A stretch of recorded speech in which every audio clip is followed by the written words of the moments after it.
when I felt enough pain of the problem, and when I looked around and saw that no one was really, people knew about it, but weren't doing anything about it, it was at that point that I'm like, I have an opportunity to do something legendary.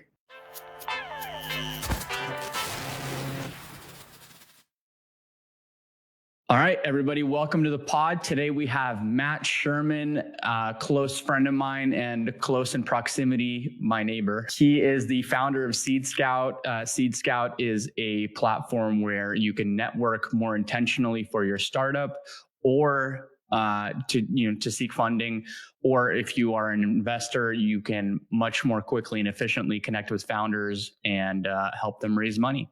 Mat, welcome to the pod. Thanks for having me on. Stoked to be here and stoked to chat. Yeah, man, I've been excited for this for a while. I want to kind of get into your background just a tiny bit. I think it'd be important to kind of set the context. So prior to Seedscout, what startups were you involved in? What's kind of your background? And you can kind of talk about what led you to the problem you're solving now. Sure. So I've kind of been a startup guy since 2014. Prior to that, I was in singer songwriter stuff. I was doing music on YouTube, and then when I realized I didn't have a good enough voice, I'm like, I need to do some sort of entrepreneurship thing if it's not singing and songwriting. So long story short, discovered this thing called Y Combinator, which is a program up in San Francisco, which is invested in Stripe and Dropbox and Airbnb and all these great companies. And I first discovered them and kind of went down the rabbit hole of venture-backed startup land. I started just reading a lot of books and listening to a lot of content. But I really truly dove into the startup world when I started my first company called Publoft back in 2017. Publoft was a content marketing marketplace between founders and writers who wanted to manage blogs for startups. And that was really great. We grew that from $0 to $24,000 in monthly recurring revenue in about 7 months. And we actually got backed by Jason Calacanis doing that, which is great. As a part of the investment, we flew up to San Francisco for 3 months, and we went through kind of a program that he put on. In that period, I pitched hundreds of investors, and I really learned how the sausage was made in Silicon Valley and realized that it's not that complicated, but the story that they tell outsiders of Silicon Valley is very different from how things operate within Silicon Valley, and it left a little bit of a bad taste in my mouth. So I decided that I was going to solve this problem. That company, unfortunately, that Jason backed didn't work out due to co-founder issues. So the moment that it failed, I decided to work on this insider-outsider kind of problem. And then as a byproduct of that, I started a podcast called Forward Thinking Founders to allow me to build up my network in the startup sphere. I've since interviewed about 920 founders and investors, and that was kind of the catalyst and that gave me the leverage to actually start Seedscout and start building out this company. Did you always know that you were going to be in the startup space, or is that just kind of like based on the environment that you were in, you sort of went down that path, or did you always know? Oh, I definitely didn't always know. I mean, I had no exposure to Silicon Valley, Y Combinator, any of that up until I was a senior in college, which like some would say is kind of late. I mean, obviously others would say it's kind of early, right? But in the startup industry, a lot of people get into these things in middle school and high school. So I feel like just almost out of college was pretty late. But to be honest, like I'm not necessarily trying to stay in the startup sphere forever. You can have a startup, but if your startup can serve people that aren't in startups, right? And like my goal is to graduate from serving founders and investors to serve a kind of the whole world, which obviously I am a founder, like I am raising capital. I do have a cap table. I am a startup, but I'm hoping to get way bigger than the actual startup sphere eventually, because the startup sphere is small and a lot of drama and there's a lot of kind of pettiness involved, and it'd be nice to expand out of it at some point. Okay. So you brought up school in the middle of that. Do you feel like school matters these days? Well, we're in 2023. I feel like personally, as a product of immigrant parents, I was sort of forced to go to school. It's like we came to this country for you to get an education. And I feel like that sentiment is probably dying down. Like most of the people that I talk to that are our age, which is, let's say, 20s and 30s, most people feel like school is not a high ROI or even medium ROI thing, especially if you're going to go out and do your own company. How do you feel about that? Yeah, I kind of agree. I think if it was a few years ago, I'd agree more. What I realize now is people don't expect to fail when they start a company. When they start a company, they expect to have success and never have to rely on a degree or credentials ever again. With that said, entrepreneurship is very hard. I failed multiple times, and I wasn't planning on it. And there are times where I kind of had to, like, I'm sure my bachelor degree from ASU, my school of communication, probably made my life easier than if I didn't have it.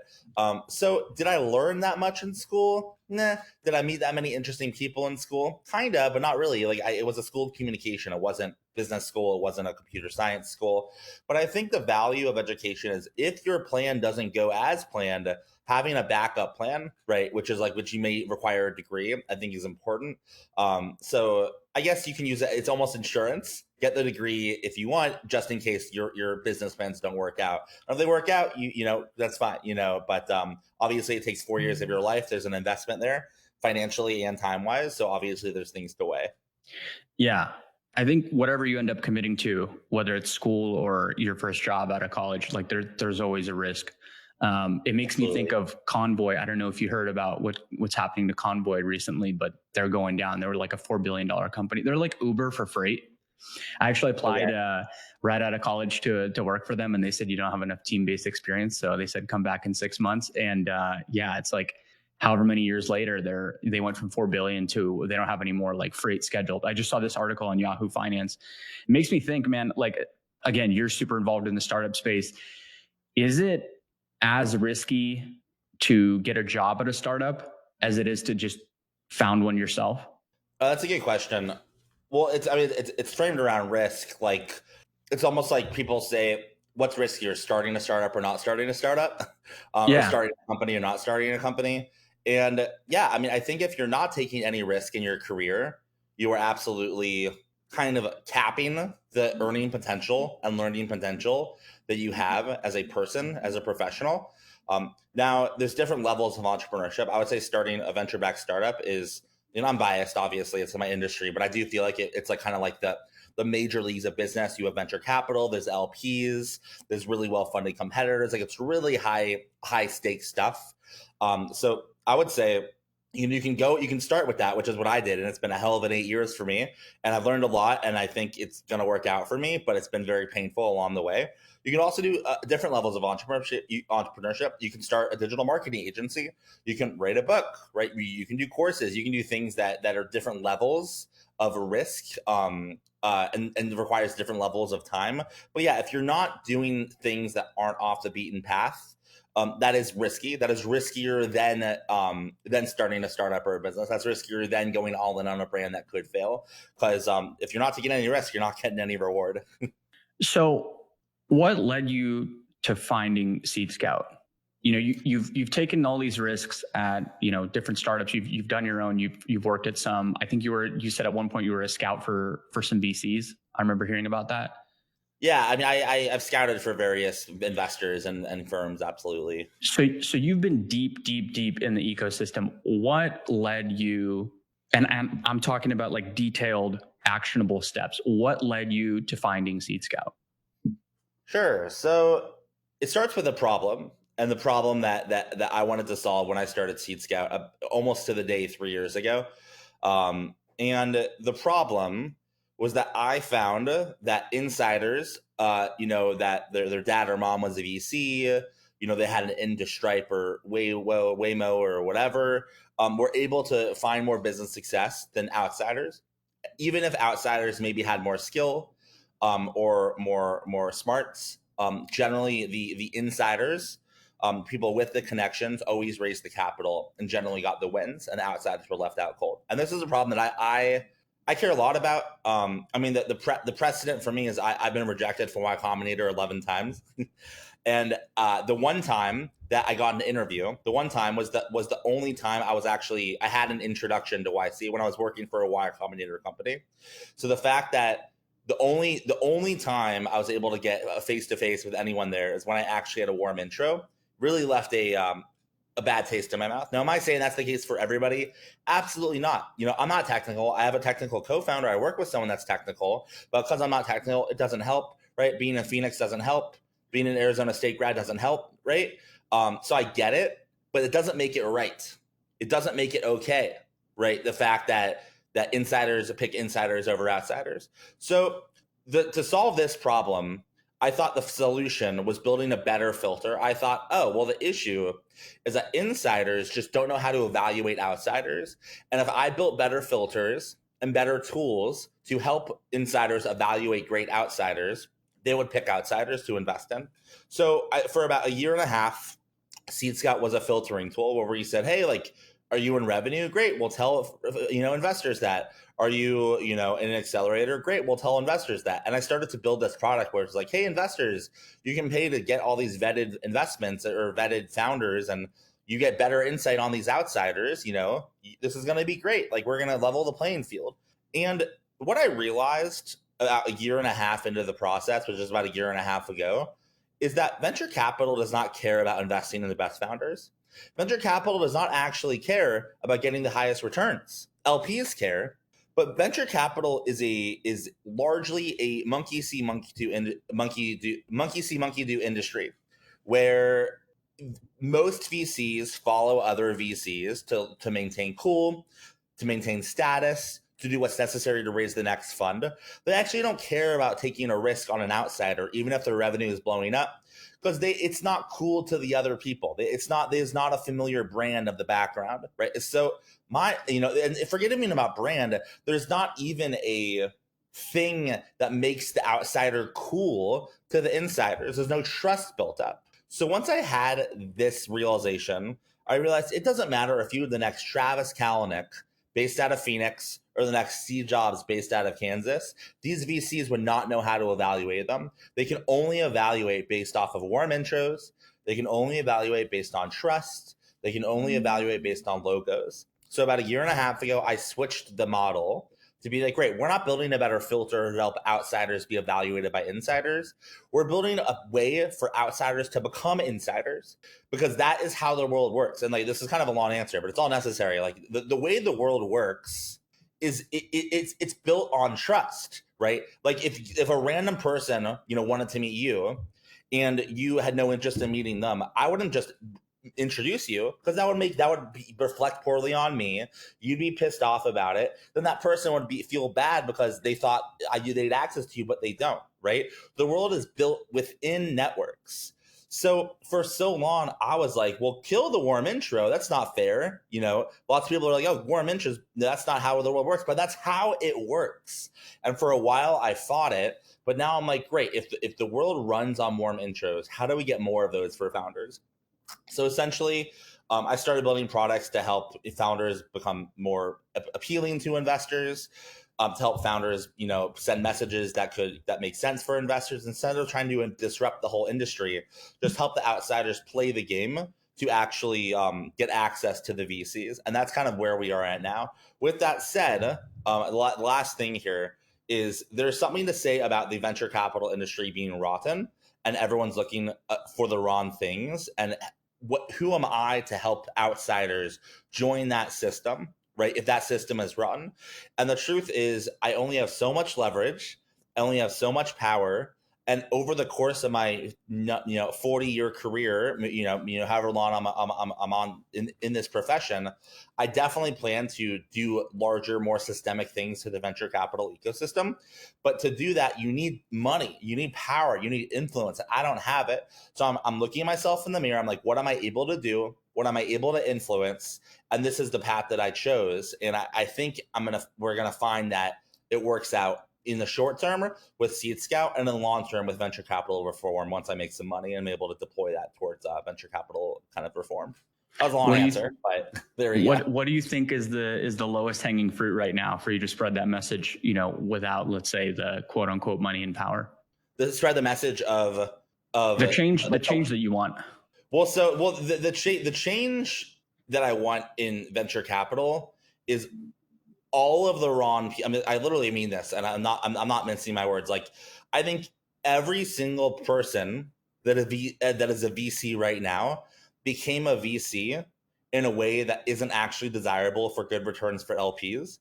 And there are plenty of people in the world that are actually better at spotting founders, right? Better at evaluating, better at serving founders that should be VCs. But the problem is those people that don't have connection to LPs, and the people that have LPs are limited partners, right? They give the VCs their money. And the people that have connection to LPs which means they have business prowess, don't have the skill to actually work with a genius founder. So I would say an education of the LPs to be like, hey, there are normal people that you may not recognize their backgrounds. They maybe didn't go to Stanford or Harvard, but here is why you should trust their intuition. And not just intuition, here is why you should trust them over the VCs you already backed. Because the VCs you already backed actually are looking at the wrong signals. And and I think that's the message I would get out. That's a multi-decade long message that people have already tried and are getting out. And I think there's a more strategic way to do that than screaming at LPs and screaming at VCs. But again, once I have capital, and once, my capital, not LP's capital, once I have my own money, you can start to spread that message and you can start to shift the industry a little bit. This kind of aligns with the next thought I had, which is, in your early parts of your career, you're kind of a mercenary, right? You're doing a bunch of stuff. You don't really have a clear thesis. Yeah. You don't have a clear message of what you want to accomplish, or let's say beliefs, like what you're talking about. How did you go from being a mercenary to a missionary? Meaning somebody who did a bunch of different tasks that required a bunch of different skills. You worked a bunch of different jobs. And then over time, this kind of like very broad triangle came to somewhat of a point, right? How did that go for you? And what's your advice as far as how people can achieve that for themselves? Yeah, I mean, I went as far as I could in the startup industry, feeling that something was wrong, but not really believing it, and going along with, oh, this is how it's supposed to work, right? But for me, when I felt the pain, when I felt enough pain of the problem, and when I looked around and saw that no one was really, people knew about it, but weren't doing anything about it, it was at that point that I'm like, I have an opportunity to do something legendary and doing something important, and doing something monumental for this industry. So, I'll give you the specific story. I remember, I'm one of the best startup scouts in the world. And I'm not just saying that. I keep track of all the people that I've interviewed on my podcast, and I keep track of who raises capital after I've interviewed them. And my track record is absolutely obscene. And no one keeps data like that. But, there's companies that I've interviewed that have raised, billions of dollars that I hit up at the pre-seed. The most notable one, maybe one of the most notable ones, is Deal. I got Alex at Deal at the pre-seed. Now that I think they're a $12 billion company. And there's hundreds of examples like that. So I thought with my scouting track record, I would be able to get a scouting job at a VC firm.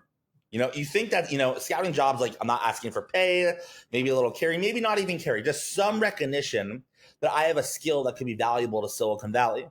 And I applied to several scouting firms, rejected by all. And it was the last firm, I'm not going to mention their name because no bad blood, it's fine, I get it. But it was on my birthday, which is about 3 years ago, October 9th, 2020, that I got rejected from the last scouting position. And I was rejected by this college age person who, I don't know. I was rejected by this college age person. I'm just like, you know what? If someone with my scouting prowess and my abilities and the relationships I built with founders can't even get a scouting job, what the hell is wrong with this whole industry? Like, what is happening?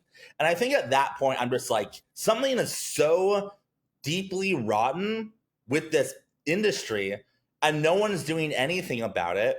Why not me? I don't have any ties to it. I don't have any fiduciary responsibilities. I have no reason I can't go after it. So I did it, and I'm still going after it. And that is how I got to it. I felt just like this visceral, what the hell is going on? Like, can anyone else see this? Does anyone else care? I think at that point, it was very clear to me what I had to do for the next phase of my career. And then I incorporated Seedscout a week later.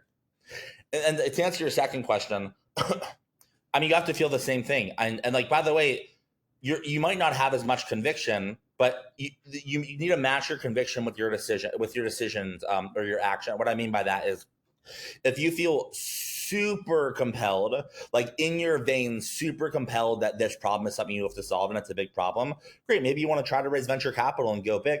If you feel like something's a problem, but you don't necessarily want to dedicate the next 10 years of your life to it, which is fine, obviously, make a decision that's less less like, lasting. Like maybe make a course, like maybe make a small LLC, right? If you have something that's interesting, but you don't necessarily know if you want to solve it forever, write a blog post and see how you feel about it, right?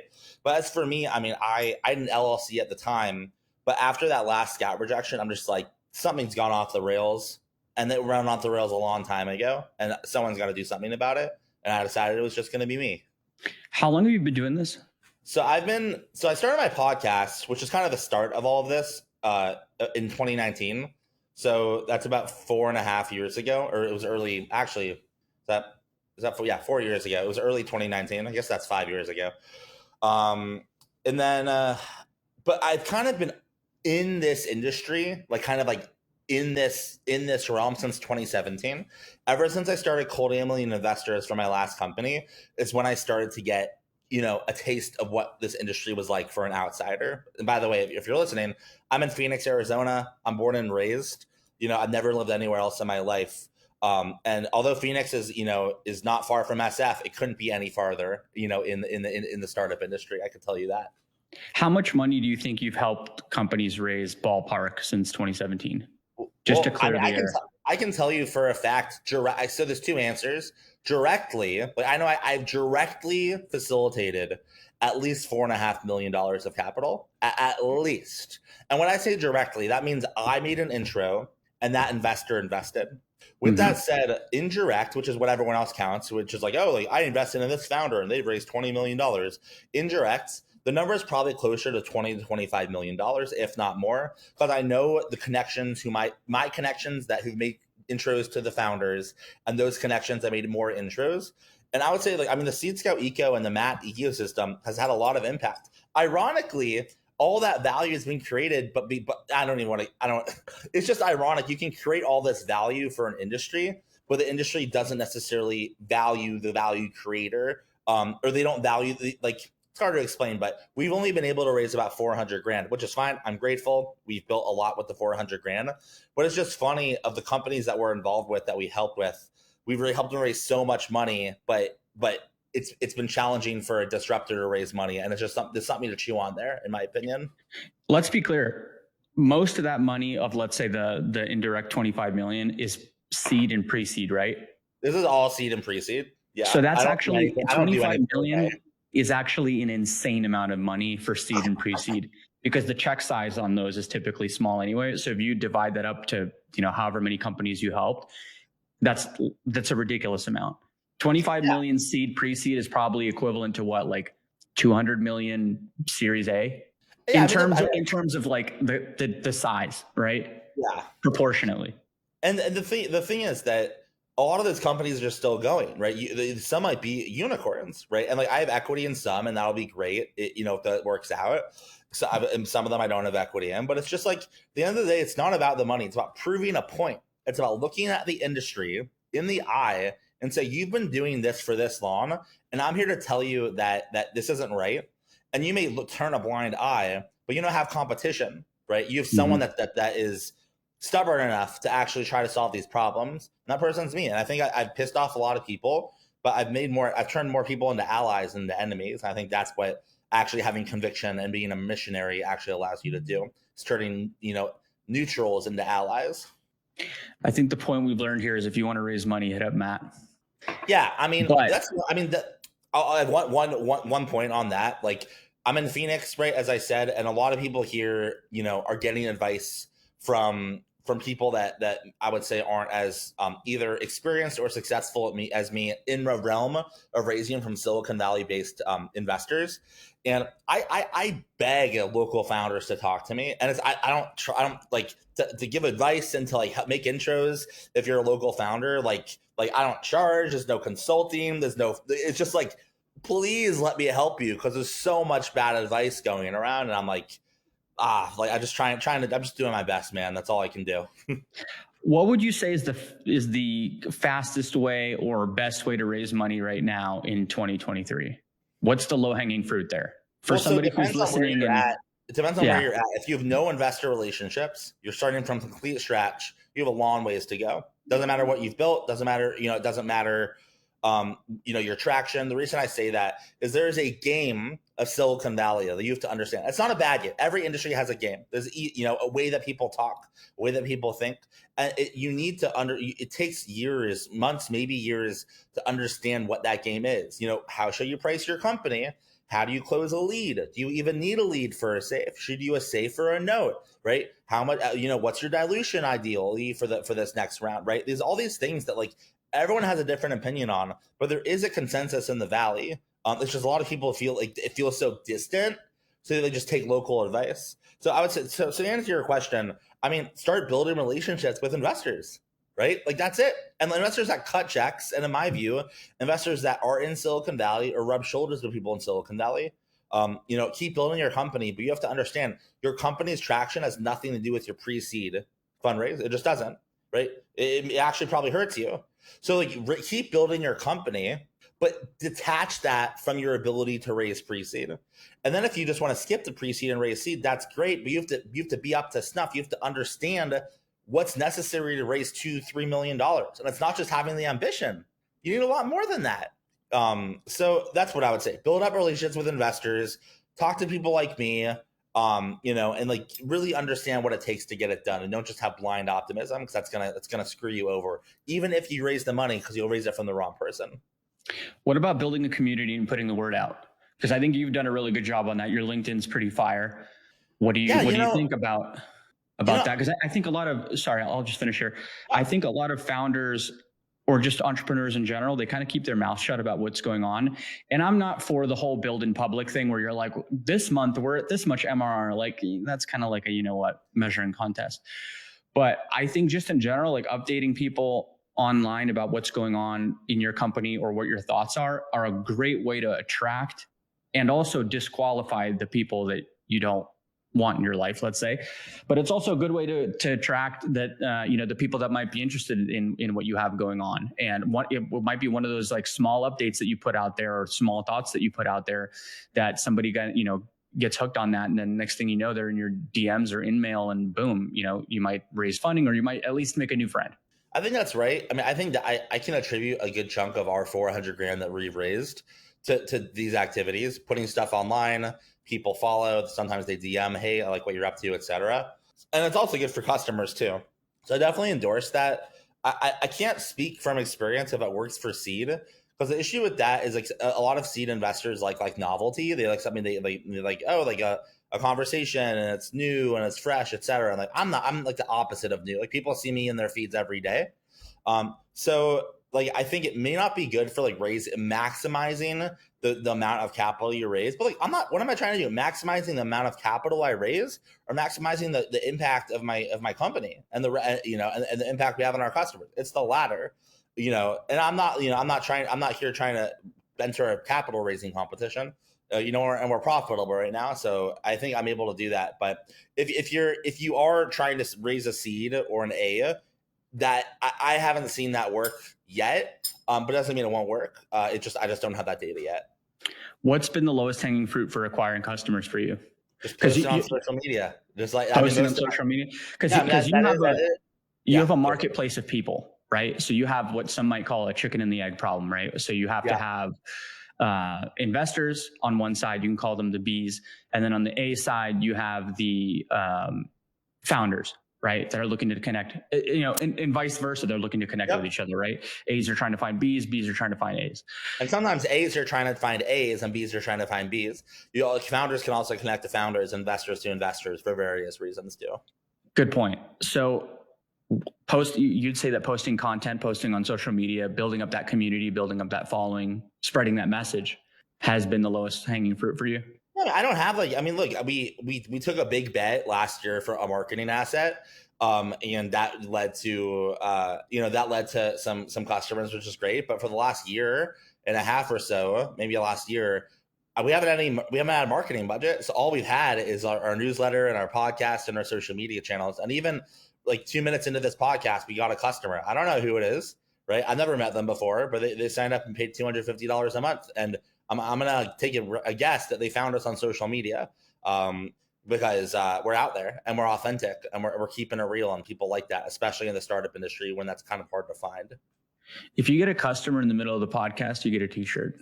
I don't have a t-shirt yet, that means I get a t-shirt. That's an IOU in the future. Nobody gets It customers literally in the middle. happened at 10 o'clock, 2:50. So, all right, I'll see if I can have my editor like annotate it.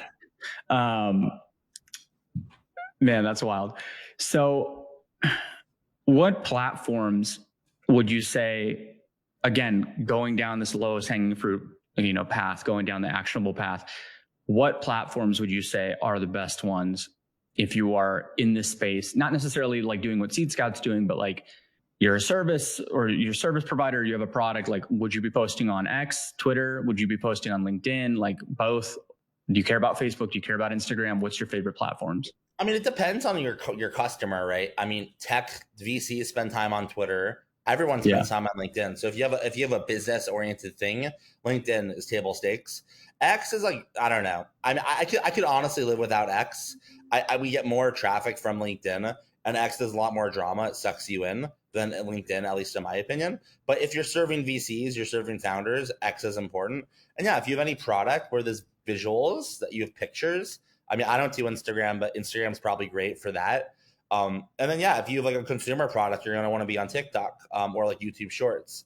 So it really just depends on your customer. But even deeper than that, it depends on like what you like. Like, what can you keep up? What's the strategy that you can do for the next 5 years of your life? And let's say you have a product that's more similar that would work on Instagram, but you prefer the short-term tweeting or Xing or whatever on X.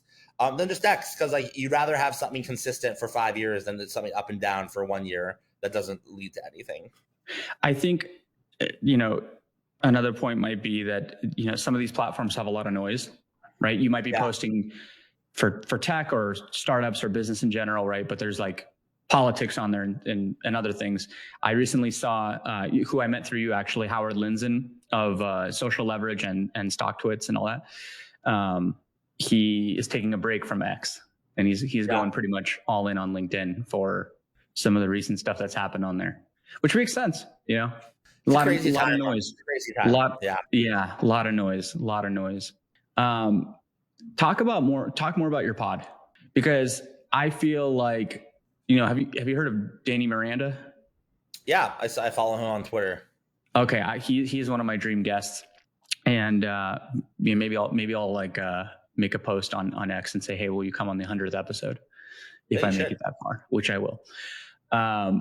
He is super bullish on podcasts. He feels like everybody's going to have a podcast at one point, everybody.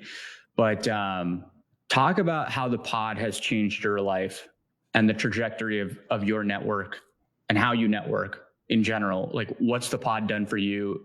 This is kind of somewhat of a selfish question, because obviously, we're doing a pod here, but I'm just curious in general. And for the people listening, how has that made an impact on you versus the proverbial, like, hey, I'd love to get coffee and pick your brain, the thing that everybody hates, right? Versus saying like, hey, I'd love to sit down with you on a pod, whether it's virtual or in person, right? And just kind of ask you some specific questions and, get your message out there. How has that changed your life, let's say? Yeah, I mean, it's definitely changed my life. I mean, the people I've interviewed have become customers of Seedscout. My 2 people I interviewed, ended up being our first 2 investors. And by the way, when you interview them, you don't know these things ahead of time. They just kind of happen. I would say of the 920 interviews that I've done, I would say, it's a guess, but maybe 20 people of those interviews became a paying customer of Seedscout, which is material. Like, I mean, I think that's actually like pretty material, because we aren't a cheap platform. And yeah, I mean, like, look, it's just the dynamics. Like, I could ask someone to grab coffee, like you just said, and they're just like, great, I don't know this person. This isn't going to benefit me at all. It's probably going to be annoying. I have to drive there. I have to drive back. Or you could kind of work to their ego and be like, hey, I love your thing. I love that you started this company or started this firm. Do you mind if we do an interview for 30 minutes on my podcast? I'd love to feature you. Makes them feel good. If it's over Zoom, they don't have to drive anywhere.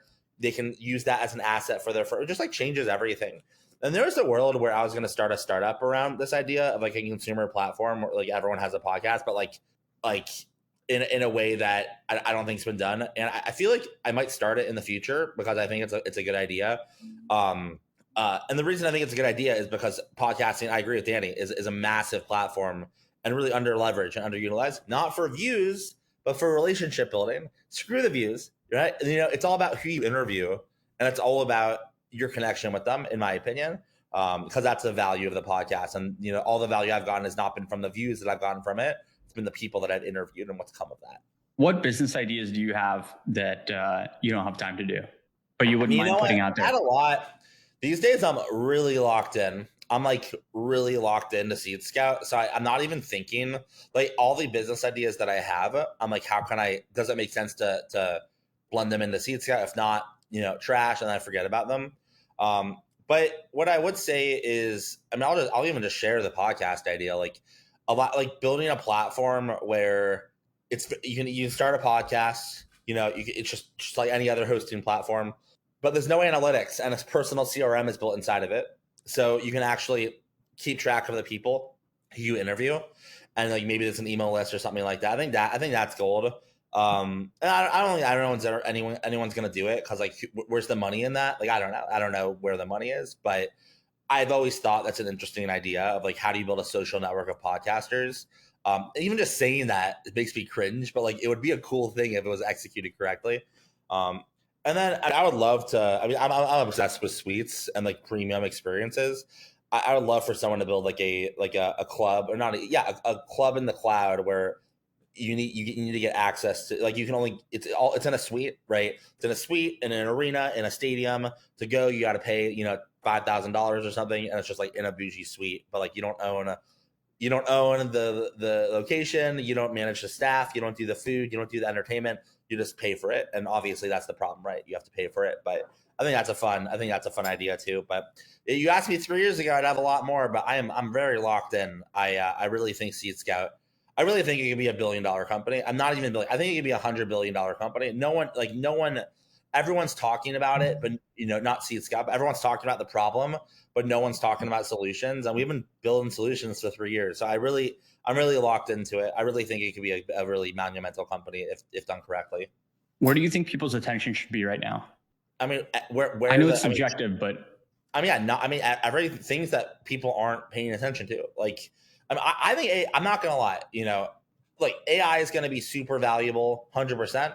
But like, it is not anything that has the hype cycle of AI or like Web3 creator tools. You got to look somewhere else. You got to find what's the next thing, right? What's the next AI? Because everyone's now trying to invest in the next great AI company. They already got founded. It's called OpenAI.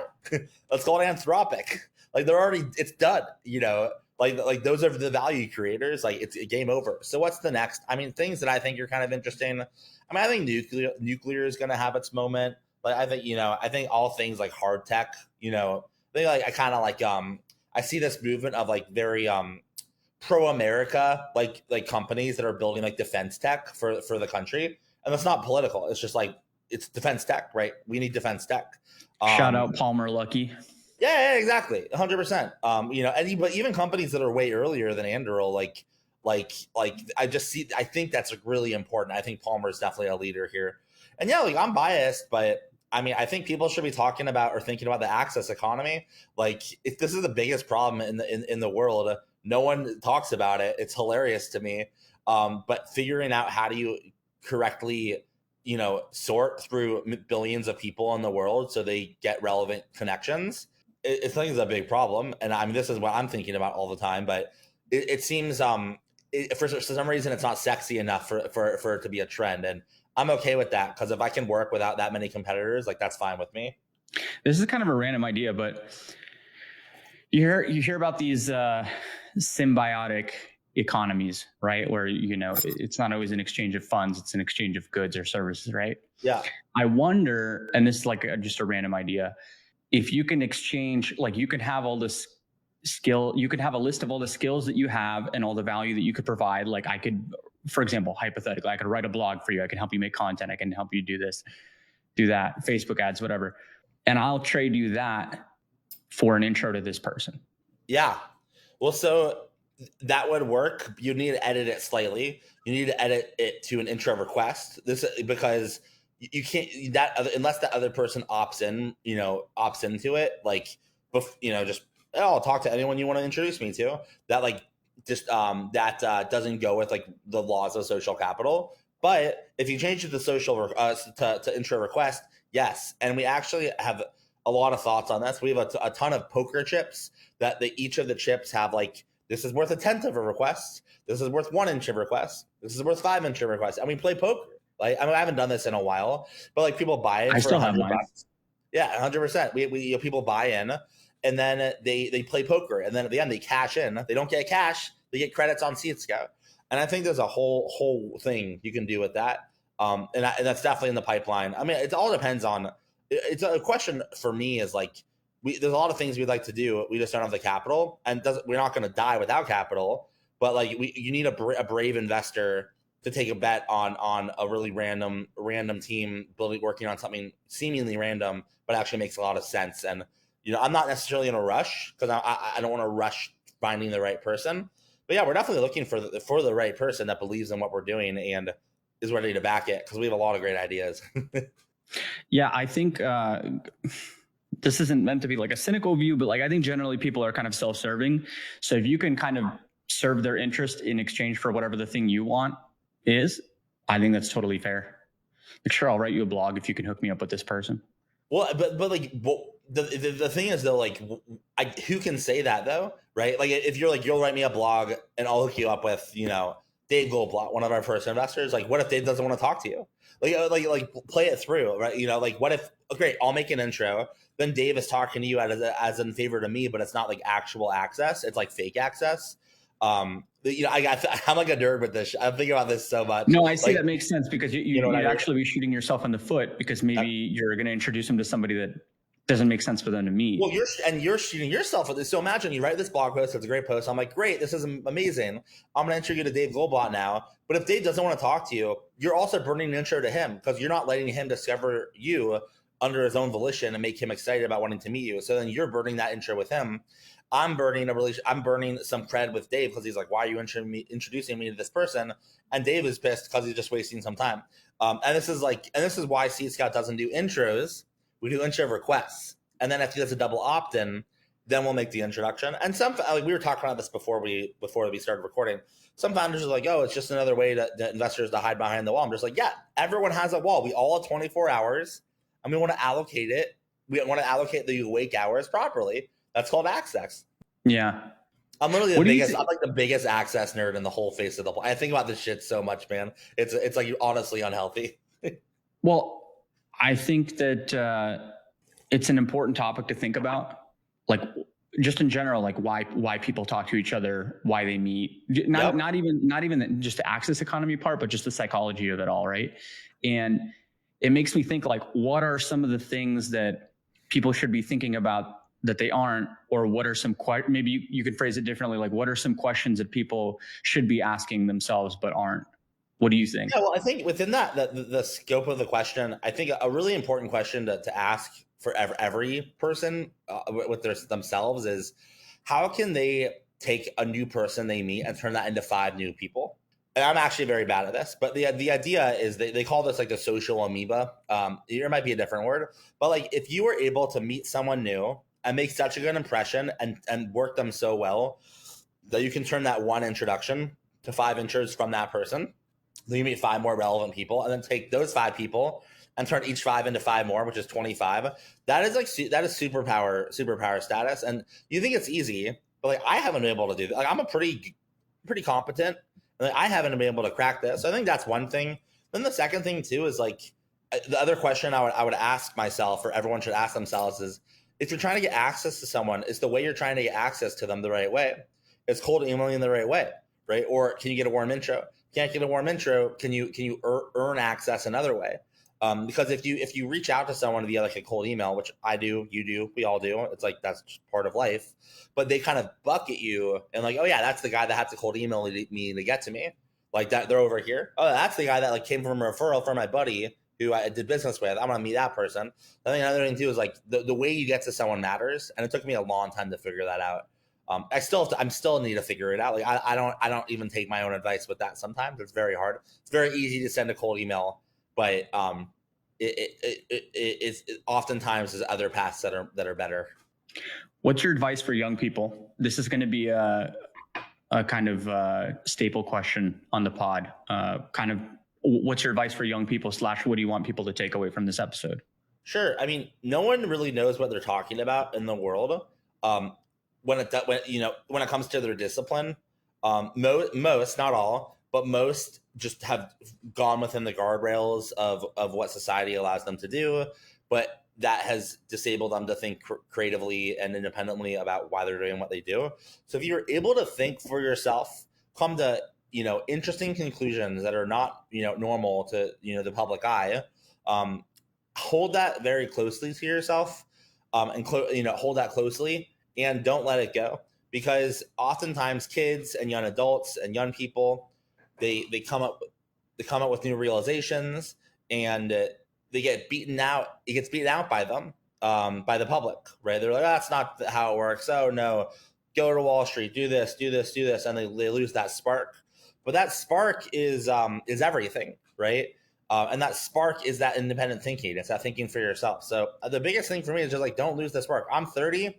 Someone call me old as shit. I think I'm pretty young, but like I still have the spark, and in some ways it keeps me young. In some ways it keeps me almost childish, the childish wonder. Because if you lose the spark, it's hard to get it back, from my experience and from what I've seen people. So keep your spark, keep your independent thinking, and just like don't let people that don't know what they're talking about tell you don't know what you're talking about. Because if you think independently, you come to conclusions in the world. Who's to tell you that you're wrong if it's your own thinking? So that's the biggest thing for me. Think for yourself and don't let other people tell you that you can't.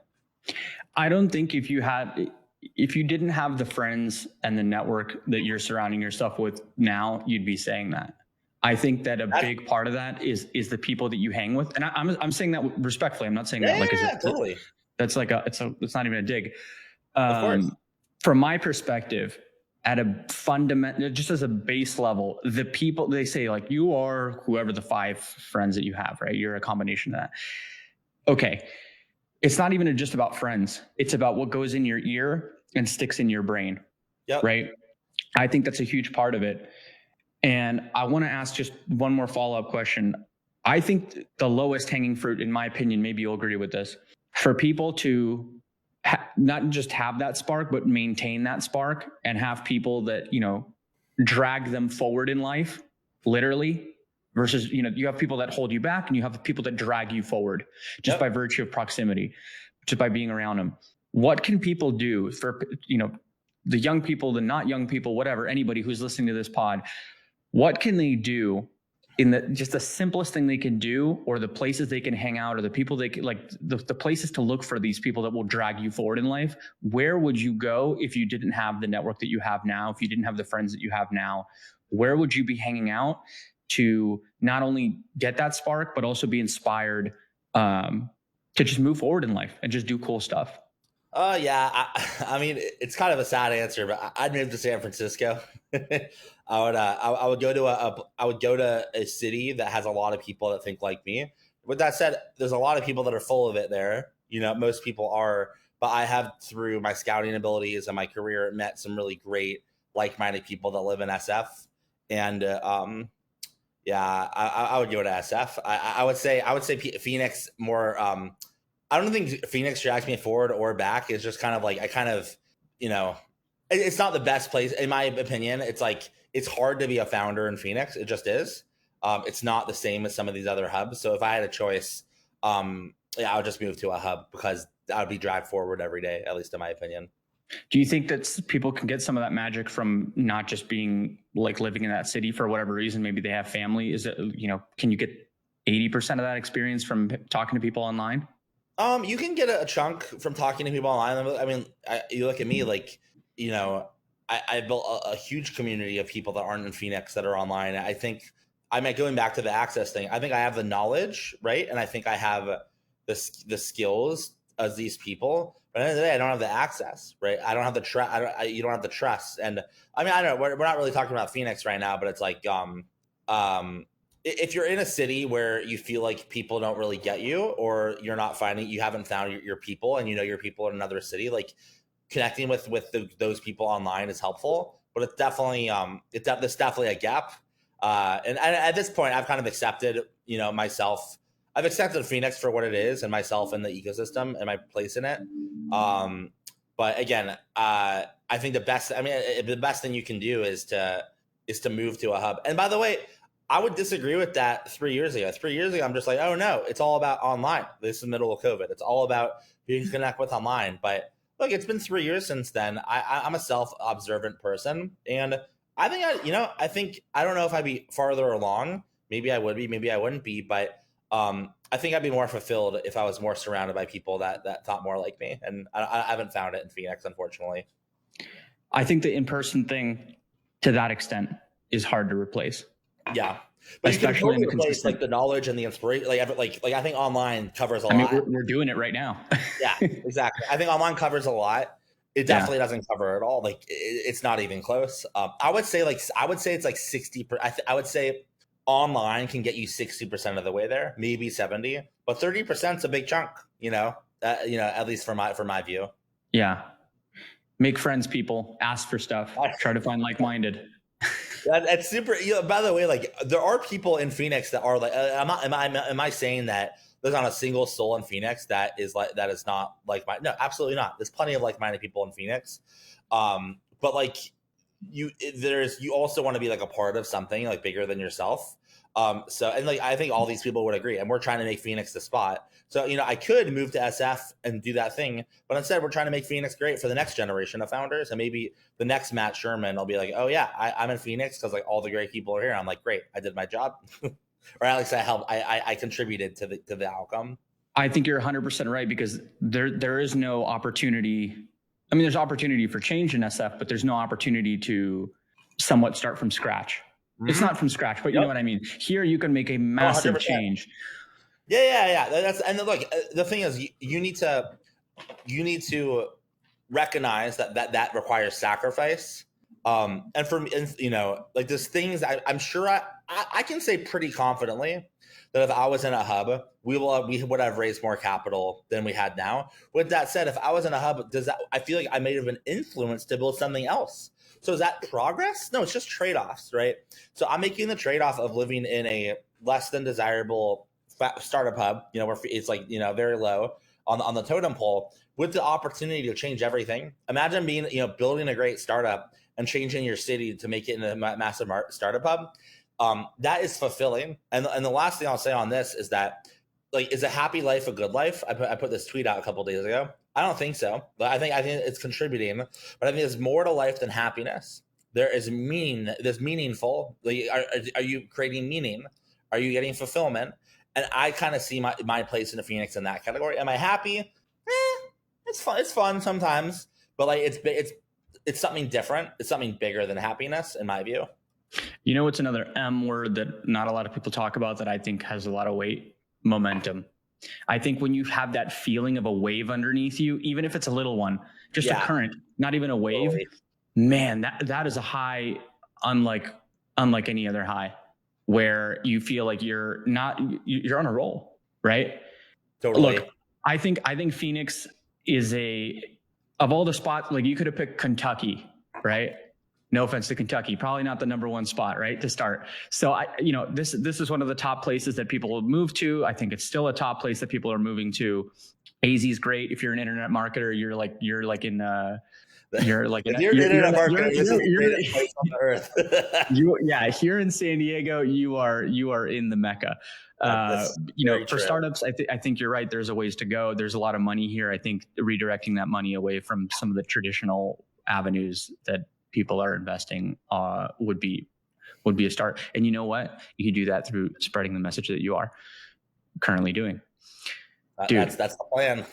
thanks so much for coming on the pod. Where can we point to people who are listening to this to learn more about you and to maybe get in touch with you if you're open to that? Yeah, sure. So if you want to expand your network in a scalable way, check out Seedscout, seedscout.com. If you want to talk to me, you can email me at matt@mattsherman.com or find me on Twitter or LinkedIn. One T, M-A-T at matsherman.com.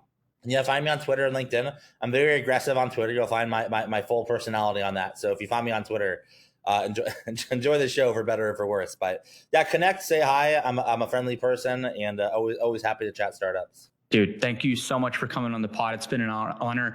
I hope you come back, and looking forward to grabbing coffee this week or next week. Yeah, happy to be back. I'm happy to come back whenever you'll have me. And then, yeah, looking forward to coffee as well. Thanks for having me on.